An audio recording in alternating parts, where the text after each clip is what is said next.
Écoute, ça va très bien. Le chantier évolue à grande vitesse. On est à pied d'œuvre depuis le mois de janvier 2025. Puis présentement, ce qu'on voit à l'avancement, c'est la structure qui est en train de prendre forme. La structure d'acier a été mise, donc on peut maintenant passer à la structure de bois qui vient fermer le toit.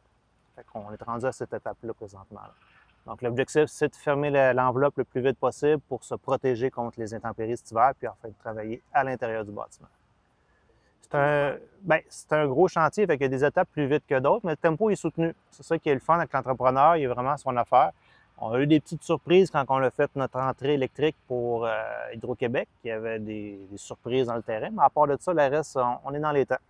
Pour l'instant, l'échéancier respecte ce qui avait été demandé en appel d'offres pour l'entrepreneur. Effectivement, notre sol n'est pas très bon. On a deux problèmes, la capacité portante et la nappe phréatique. Si on se souvient, l'été passé, il y a eu de la machinerie qui est venue frapper le sol.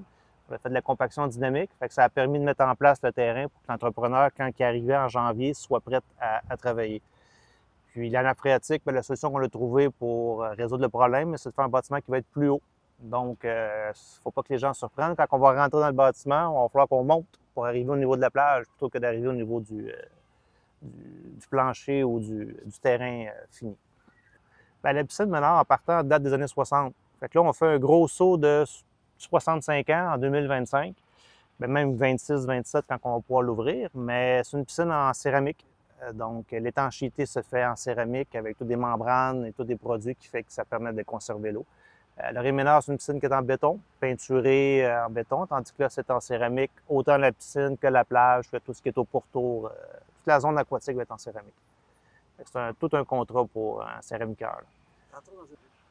Je peux pas dire pour le sel. Nous, on va être au chlore. Ça va être du chlore solide avec des pastilles qui se dégradent dans le temps. Par contre, l'innovation qu'on a, c'est que c'est un système de filtration à la perlite.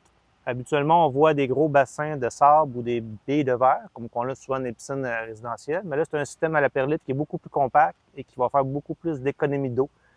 Pour faire les backwash, on sauve beaucoup d'eau. Donc, on sauve l'énergie pour la chaleur, on sauve des produits chimiques, on sauve plein de choses. Ça va être une belle innovation à ce niveau-là.